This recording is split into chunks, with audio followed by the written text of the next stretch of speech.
beraninya lu lawan gua. Haha, sepertinya lu sudah tidak menghormati gua lagi. Dari awal juga, gua tidak pernah ribet dengan lu, Marco.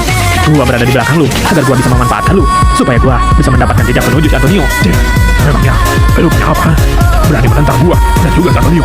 Gua punya tekad dan ambisi, Marco. Hah, hari ini akan gua kubur dan gua lemparkan tekad itu dari dalam diri lu. Coba saja, kalau lu bisa, Marco.